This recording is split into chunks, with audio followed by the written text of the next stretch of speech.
ದೇವೋಭವ ಅಂತ ಹೇಳ್ತೀವಿ. ನಮ್ಗೆ ಇವಾಗ ಏನಂತ ಎಲ್ಲಾನು ದೈವೋಭವ. ರೈತರು ಇವಾಗ ನಮ್ಗೆ ಮಹಾ ಪಿತಾಮಹ ಅಂತ ಹೇಳ್ಬೇಕಾಗುತ್ತೆ. ನಮ್ಗೆ ರೈತ ಇಲ್ಲಿದ್ರೆ ಬೆಳೆಯದಿದ್ರೆ ನಮ್ಗೆ ಜೀವನ ಮಾಡೋಕ್ಕಾಗಲ್ಲ. ಮತ್ತೆ ಹಸುಗಳದು ಇಂಪಾರ್ಟೆನ್ಸ್ ಎಷ್ಟು ಅಂತಂದ್ರೆ ಅವಾಗ ಹಿಂದಿನ ಕಾಲದಲ್ಲಿ ಗೊತ್ತಾಗ್ತಾ ಇತ್ತು ನಮ್ಗೆ. ಭೂಫೋರ್ಸ್ ಇದರಲ್ಲಿ ಇದೆಲ್ಲ ಮಾಡಿದಾಗ ಮತ್ತೆ ಒಂದು ಅಣು ವಸ್ತ್ರ ಇದಾದಾಗ ಹಸುಗಳು ಇರೋ ಮನೆಗಳಲ್ಲಿ ಯಾವುದೂ ತೊಂದರೆ ಆಗಿರ್ಲಿಲ್ಲ. ಅಂದ್ರೆ ಆಯುರ್ವೇದಿಕ್ ಆಗಿ ಇದುವಾಗಿ ಬಹಳ ಅಮೃತ ಸಂಜೀವಿನಿ ಇದ್ದಂಗೆ ಮನೆಯಲ್ಲಿದ್ದಾಗ ಹಸುಗಳನ್ನ ಕಾಪಾಡಿ ಎತ್ತು ಕರುಗಳನ್ನ ಇಟ್ಕೊಂಡಾಗ ನಮ್ಗೇನಾಗುತ್ತೆ, ಆರೋಗ್ಯಕ್ಕೂ ಒಳ್ಳೇದೆ, ಎಲ್ಲ ರೀತಿಯಲ್ಲೂ ಒಳ್ಳೇದಾಗುತ್ತೆ ಅಂತ ನಿಮ್ಮಂತ ರೈತರು ಇಲ್ಲಿ ಬಂದು ಈ ಕಾರ್ಯಕ್ರಮದಲ್ಲಿ ವೀಕ್ಷಿಸ್ತಾ ಇರೋದಕ್ಕೆ ನಮ್ಮ ಭಾಗ್ಯ ಸೌಭಾಗ್ಯ. ಮುಂದೆ ಕೂಡ ಈ ರೈತಗಿರಿಯನ್ನ ನಾವು ಮುಂದುವರ್ಸ್ಕೊಂಡು ಹೋಗಿ ಎಲ್ಲರಿಗೂ ಅನ್ನದಾತರಾಗಿ ನೀವು ಈ ಸೇವೆ ಸಲ್ಲಿಸಬೇಕಾಗಿ ತಮ್ಮಲ್ಲಿ ಸವಿನಯ ಪ್ರಾರ್ಥನೆ. ಈ ಎರಡು ಮಾತಾಡೋಕೆ ಅವಕಾಶ ಕೊಟ್ಟ ಎಲ್ಲರಿಗೂ ಧನ್ಯವಾದಗಳು. ಥ್ಯಾಂಕ್ ಯು ಅಣ್ಣ. ಯಾಕಂದ್ರೆ ನಿಮ್ಮಂತವ್ರು ನಮ್ಮ ಬೆನ್ನಲ್ಲಿ ನಿಂತ್ರೆ ನನ್ನ ಆಸೆ ಇಷ್ಟೇ ಅಂದ್ರೆ ನಾವು ಇಲ್ಲೆಲ್ಲ ಮುಖಂಡರು ಚರ್ಚೆ ಮಾಡಿ ಮುಂದಿನ ದಿನದಲ್ಲಿ ಒಳ್ಳೆ ಒಂದು ಲಾಟ್ ಹಾಕಿ ಅವ್ರಿಗೆ ಎಷ್ಟು ದಿನಗಳ ಕಾಲ ಇರ್ತಾರೋ ಅಷ್ಟು ದಿನಗಳ ಕಾಲ ಉಚಿತವಾಗಿ ಕೊಡ್ಬೇಕು ಅನ್ನೋದೇ ನನ್ನ ಆಸೆ.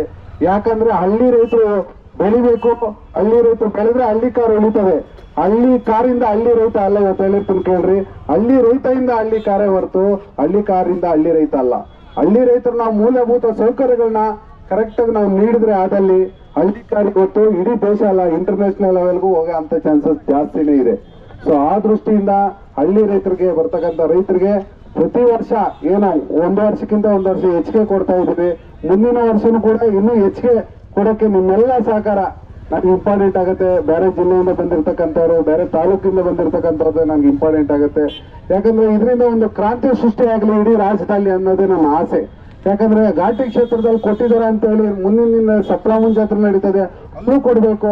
ಬೇರೆ ಕಡೆ ಇದ್ರಾಸ್ಪತ್ರೆಯಲ್ಲಿ ಕೊಡಬೇಕು. ಅನೇಕ ಕಡೆ ಜಾತ್ರೆಗಳು ನಡೀತಾ ಎಲ್ಲ ಕಡೆ ಕೊಡ್ಲಿ ಅನ್ನೋದೇ ನನ್ನ ಆಸೆ. ಅದ್ರ ಬಗ್ಗೆ ಒಬ್ಬರು ರೈತರು ಬಂದಿದ್ದಾರೆ, ಅವರು ಕೂಡ ಮಾತಾಡ್ತಾರೆ. ಯಾವ ಊರು ಏನಂತ ಸರ್? ನಮ್ದು ಹಳ್ಳಿ ಪಂಚಾಯತಿ, ನಾವು ರಾಣಾಜಪುರ ಅಂತ. ಇಲ್ಲಿ ನಿಮ್ಮ ಹೆಸರು? ಹಳ್ಳಿ ರೈತ ಅಮರೇಶ್ ಅವರು ನಮ್ಮ ಪ್ರಪಂಚದಲ್ಲಿ ಮೊದಲು ನಮ್ಮ ತಾತ್ಕಾಲದಿಂದ ನಡೆದಿರಲಿಲ್ಲ, ಈ ಕಾಲಕ್ಕೆ ನಡೆಸಂತ ಮಾತಾಡ್ತಾ ಇದ್ದಾರೆ ಯಾರು ಇವರು. ಯಾರೆಲ್ಲ ಹುಟ್ಟಿತ್ತ ಈ ಕಾಲದಲ್ಲಿ? ಯಾರಿಲ್ಲ ಸರ್, ಹುಟ್ಟಿಲ್ಲ. ಈ ಕಾಲಕ್ಕೆ ಅವರು ಮಾಡೋದಕ್ಕೆ ಜನರೆಲ್ಲ ಪ್ರಪಂಚದಲ್ಲಿ ಜನ ಊಟ ಆಗ್ತಿದ್ರ ಮೇವಿತ್ತ ಇದು ಮಾಡೋದಕ್ಕೆ ನಾವು ಸಂತೋಷ ಪಡ್ಬಿಟ್ಟು ಅವ್ರನ್ನ ನೆನೆಸ್ಕೊಳ್ಬೇಕು. ಕಾಲಕ್ಕೂ ಅವ್ರು ಇಂಪ್ರೂವ್ ಮಾಡ್ತಾ ಇರ್ತಾರೆ. ದಯವಿಟ್ಟು ಅವ್ರು ನಾವು ಮುಂದೆ ಅವ್ರು ನೆನೆಸ್ಕೊಂಡು ಎಲ್ಲಿ ಬೇಕಾದ್ರೂ ದಯವಿಟ್ಟು ನಾವು ಇದು ಮಾಡಬೇಕು. ಅವ್ರನ್ನ ಮಾತ್ರ ಎಲ್ಲನ ಮಾಡಿದ್ರೆ ಈ ವರ್ಷದಿಂದ ಇನ್ನೂ ಇಂಪ್ರೂವ್ ಮಾಡ್ತಾರೆ. ದಯವಿಟ್ಟು ನಮ್ಮ ರೈತರಿಗೆ ಏನು ಸರ್? ನಮಸ್ತೆ. ಥ್ಯಾಂಕ್ ಯು ಅಣ್ಣ. ನಮ್ಮ ರೈತರ ಡೆಲ್ಲಿಗೆ ಹೋಗ್ತಾರೆ, ಡೆಲ್ಲಿ ಅವರು ನಮ್ಮ ಹಳ್ಳಿಗೆ ಬರ್ತಾ ಇದ್ದಾರೆ. ಯಾಕೆ ಎಲ್ಲ ಡೆಲ್ಲಿಗೆ ಹೋಗ್ತಾರೆ? ಹಳ್ಳಿಯಿಂದ ಡೆಲ್ಲಿ ಆಯ್ತು, ಡೆಲ್ಲಿಯಿಂದ ಹಳ್ಳಿ. ಯಾಕೆ ಈಗ ಎಲ್ಲ ಬೆಂಗಳೂರು ಹಳ್ಳಿ ಸೇರಿ ಸಾಕಪ್ಪಾಟ ಆಗ್ಬಿಟ್ಟು ಇವಾಗ. ಯಾಕೆ ಅಪಾರ್ಟ್ಮೆಂಟ್ಗಳು ಬಿದ್ದೋಗಿ ಇದು ಮಾಡ್ತಿದ್ದಾರೆ. ದಯವಿಟ್ಟು ನೀವು ಹಳ್ಳಿಯವ್ರು ಇಲ್ಲೇ ಇರಿ, ವ್ಯವಸಾಯ ಮಾಡಿ ನಿಮ್ಮನ್ನೆಲ್ಲ ಕೇಳ್ಕೊಂತ ಹೇಳ್ತಾ ಇದ್ದೀನಿ. Thank you. ಒಂದೊಂದು ನಿಮಿಷ ಅಣ್ಣ, ಒಂದೊಂದು ನಿಮಿಷ. ಎಲ್ರಿಗೂ ನಮಸ್ಕಾರ. ನನ್ನ ಹೆಸರು ಹರೀಶ್ ಅಂತ. ಇವಾಗ ಏನಂದ್ರೆ ಅಂಬರೀಷ್ ಅಣ್ಣವ್ರಿಗೆ ಒಂದು ಬಿರುದುಕೊಳ್ಳೋಣ ಅಂತ ಅನ್ಕೊಂಡಿದೀವಿ ನಮ್ಮ ರೈತರಿಂದ. ಕರ್ನಾಟಕ ಹಳ್ಳಿ ರೈತರ ಪರವಾಗಿ ಕರ್ನಾಟಕ ರಾಜ್ಯದ ಹಳ್ಳಿ ರೈತ ಸೈನಿಕ ಎಂದು ಒಂದು ಬಿರುದನ್ನು ನೀಡುತ್ತಿದ್ದೇವೆ.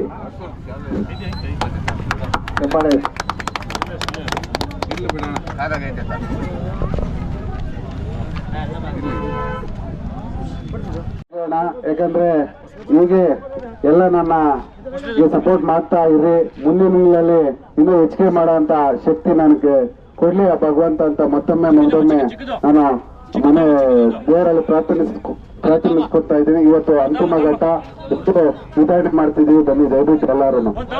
ಅಣ್ಣ, ಇಡೀ ರಾಜ್ಯದ ಹಳ್ಳಿ ರೈತರಿಗೆ ನಾನೊಬ್ಬ ಅವ್ರು ಹೇಳಿದ್ರು ಸೈನಿಕ ಅಂತೇಳಿ, ಯಾವ್ದೋ ಒಂದು ಟಿವಿಯಲ್ಲಿ ಕೊಡ್ತೀನೋ ನಾನು ಕೇಳಿದ್ರು, ಏನ್ ಸರ್ ನೀವು ಈ ತರ ಉಚಿತವಾಗಿ ಹುಲ್ ಕೊಡ್ತಾ ಇದ್ದಾರೆ, ರೈತರ ಪರವಾಗಿ ಧ್ವನಿಗೊಳಿಸ್ತಾ ಇದ್ದೀರಾ ಅಂತ. ಹೌದು ಸ್ವಾಮಿ, ದೇಶದ ಬೆನ್ನೆಲುಬು ಒಬ್ಬ ರೈತ ಆದ್ರೆ ರೈತರ ಮಕ್ಕಳೇ ಅವರು. ಅದಕ್ಕೋಸ್ಕರ ರೈತರ ಪರವಾಗಿ ನಾನು ಇಡೀ ರಾಜ್ಯದಲ್ಲಿ ಸೈನಿಕನಾಗಿ ನಾನು ಕೆಲಸ ಮಾಡ್ತೀನಿ ಅಂತ ಒಂದು ಟಿವಿಯಲ್ಲಿ ಇಂಟರ್ವ್ಯೂ ಕೊಟ್ಟಿದೆ. ಅದೇ ತರ ಹುಡುಗ ನೋಡಿ ಇವತ್ತು ನನಗೆ ಕರ್ನಾಟಕ ರಾಜ್ಯದ ಹಳ್ಳಿ ರೈತ ಸೈನಿಕ ಅಂತ ಹೇಳಿ ಬಿರುದು ಕೊಟ್ಟಿರೋದಕ್ಕೆ ತುಂಬಾನೇ ನಾನು ಧನ್ಯವಾದಗಳು ಹೇಳ್ತೀನಿ. ಅದೇ ತರ ಆ ಒಂದು ರೈತ ಅನ್ನೋದಕ್ಕೆ ನಾನು ಅಗೌರವನ್ನ ಯಾವತ್ತೂ ಕೊಡೋದಿಲ್ಲ ಅಂತ ಹೇಳಕ್ ಬಯಸ್ತಾನೆ ಬಂದವಳೆ. Thank you. ಎಲ್ಲರೂ ಹುಲ್ಲನ್ನ ತಗೊಂಡೋಗ್ಬೇಕು ಅಂತೇಳಿ ಮನವಿ ಮಾಡ್ತಾ ಇದ್ದೇನೆ ರೈತರ ಬಾಂಧವರಲ್ಲಿ.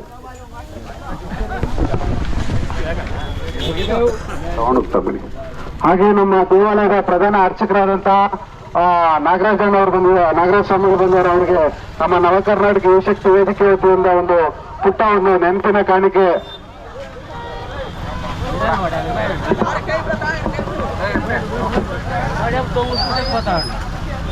ದಯವಿಟ್ಟು ವೇಸ್ಟ್ ಮಾಡಕ್ ಹೋಗ್ಬೇಡ್ರಿ, ನಿಮ್ಗೆ ಎಷ್ಟು ಬೇಕೋ ಅಷ್ಟೇ ತಗೊಳ್ರಿ.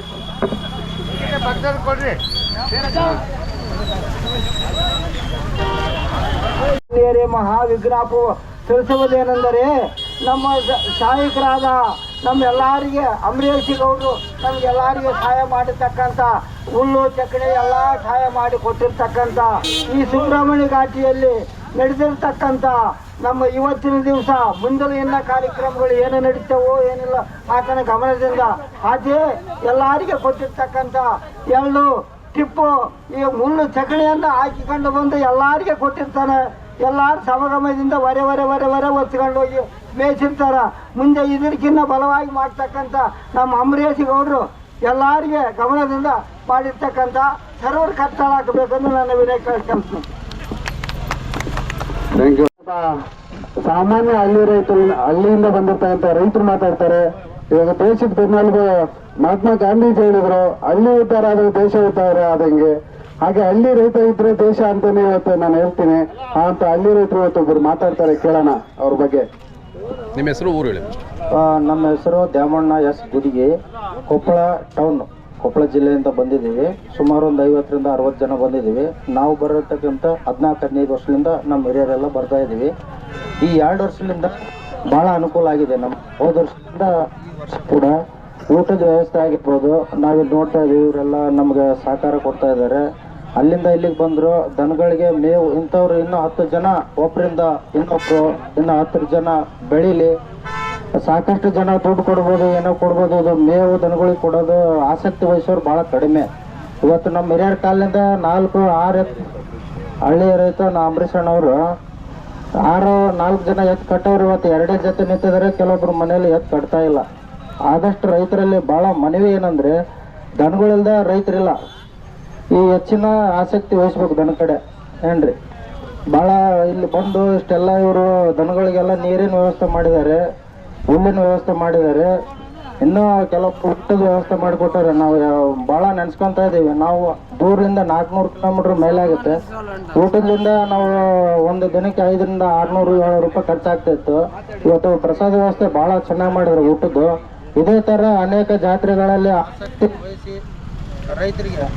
ರೈತರಿಗೆ ಭಾಳ ಅನುಕೂಲ ಮಾಡಿಕೊಡ್ಬೇಕು. ದನಗಳನ್ನು ಹೆಚ್ಚು ಸಾಕ್ತಕ್ಕಂಥ ರೈತರು ಇನ್ನೂ ಹೆಚ್ಚಿಗೆ ಆಸಕ್ತಿ ವಹಿಸ್ಬೇಕಂತೇಳಿ ನನ್ನ ಮನವಿ. ಇದೇ ಥರ ಸುಬ್ರಹ್ಮಣ್ಯ ಸ್ವಾಮಿ ಅವ್ರಿಗೆ ಆಶೀರ್ವಾದ ಮಾಡಲಿ, ಇನ್ನೂ ಹೆಚ್ಚಿನ ಶಕ್ತಿ ಕೊಡಲಿ. ಇವತ್ತು 1 ಟ್ಯಾಕ್ಟ್ರಿ ಆಗಿದ್ದು ಇನ್ನೂ ಮುಂದೆ 10 ಟ್ಯಾಕ್ಟ್ರಿ ಆಗಲಿ. ಇಂಥವ್ರು ಇನ್ನೂ 10 ಮಂದಿ ಹುಟ್ಟಲಿ, ಇವರಿಗೆಲ್ಲ ಒಳ್ಳೇದು ಮಾಡಲಿ ಅಂತೇಳಿ ನಮ್ಮ ಮನವಿ. Thank you. Hello sir. Hello, ನಿಮ್ಮ ಹೆಸರು ಹೇಳ್ರಿ, ಹೆಸರು, ಊರು ಹೇಳ್ರಿ. ಗದಗ ತಾಲೂಕು ಹಾಟ್ಲಿಗೇರಿ ಗ್ರಾಮದ ಸತ್ಯಪ್ಪ ಗೋಳಪ್ಪ ಮೇಲ್ಮನಿ ಇಂಥವ್ರು.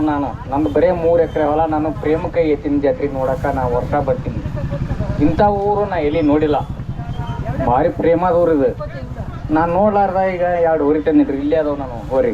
ನಾನು ಒಂದಿಟ್ಟು ಬಾತುಲ್ಲ ತರಕ ಬಂದಿದ್ದೆ. ನೀವಾದ್ರೆ ಹೋಗಿ ನೋಡ್ಕೋಬಹುದು. ಆದ್ರೆ ಇವರು 3 ದಿವಸ ಆದ್ರೆ ನನಗೆ ಬಟ್ಟಿಗೆ ಅನ್ನ ಕೊಟ್ಟಾರ. ಇಂಥ ಊರು ನಾ ಎಲ್ಲಿ ನೋಡಿಲ್ಲ. ಇದು ಧರ್ಮದ ಊರು, ಇದು ಆತ್ಮೀಯ ಊರು, ಇದು ರೈತರ ಊರು. ಇದು ಒಂದು ಕಡೆಗೆ ಏನು ಮಾಡವೇ ಇಲ್ಲ ಅವರು. ಆದ್ರೆ ಇಂಥ ಊರು ನನಗೆ ನೋಡಿ ನನಗೆ ಕಣ್ಣ ಕಟ್ಟೈತಿ. ಬಸವಣ್ಣನ ಅಂಥವು ಬರ್ತಾವೆ, ಪ್ರೇಮಸ್ಥನ ಇರ್ತಾವೆ. ನಮ್ಮಂಥ ಸುಳೆ ಮಕ್ಕಳು ಪ್ರೇಮಸ್ಥ ಇರೋದಿಲ್ಲ. ಬದ್ಲಿ ಊರಾಗ, ಈ ಊರಾಗ ಅದಾರ. ಬದ್ಲಿ ತಾಲೂಕ್ನಾಗಿಲ್ಲ, ನಮ್ಮ ತಾಲೂಕ್ನಾಗಿಲ್ಲ. ನಾ ಗದಗ ತಾಲೂಕು ಹಾಟ್ಲಿಗೇರಿ ಅವ. ಹಾಟ್ಲಿಗೇರಿ ಸತ್ಯಪ್ಪ ಗೋಳಪ್ಪ ಮೇಲ್ಮನಿ ಹಾಟ್ಲಿಗೇರಿ ನಂದು. ಆದ್ರೆ ನನ್ನ ತಂದೆ ತಾಯಿಗಿಂತ ಬಲ ಈ ಊರು ಜೋಪಾನ ಮಾಡಿ ನನಗೆ ಹೊಟ್ಟಿ ಕೂಳು ಹಾಕ್ಯಾರ. 3 ಹೊತ್ತು ಅನ್ನ ಹಾಕ್ತಾರ. ನನ್ನ ಎತ್ತಿಗೆ ಎಲ್ಲರ ಒಂದಿಟ್ಟು ತಂದು ಹಾಕ್ತೀನಿ. ಎತ್ತ ತೊಗೊಂಬಿಟ್ಟಿನಿ ನಾನು. ನಂದು ಬರೀ 3 ಎಕರೆ ಹೊಲ. ನಾನು ಪ್ರೇಮಕ್ಕೆ ಎತ್ತು ತೊಗೊಂಡು ಸರ. ಆದ್ರೆ ಮೂರನಾಗ ಎಷ್ಟು ನಿಲ್ಸಿದ್ರು ಕಡಿಮೆನ. ನನ್ನ ಜೀವನದಾಗ ಇಂಥ ಶಾಂತಿ ನಾನು ಎಲ್ಲಿ ಕಂಡಿಲ್ಲ, ಕಾಣೋದೂ ಇಲ್ಲ. ನನ್ನ ವಯಸ್ಸನ್ನು ಭಾಳ ಆಗ್ಯಾವು. ಹಾಯಪ್ಪ, ಇದು ಧನ್ಯವಾದಗಳು. ನನ್ನ ಮಾತು ನೆರವೇರಿಸಿ ಕೊಡ್ರಿ. ಥ್ಯಾಂಕ್ ಯು ಅಣ್ಣ. ನೀವು ಮಾತಾಡ್ತೀರಾ?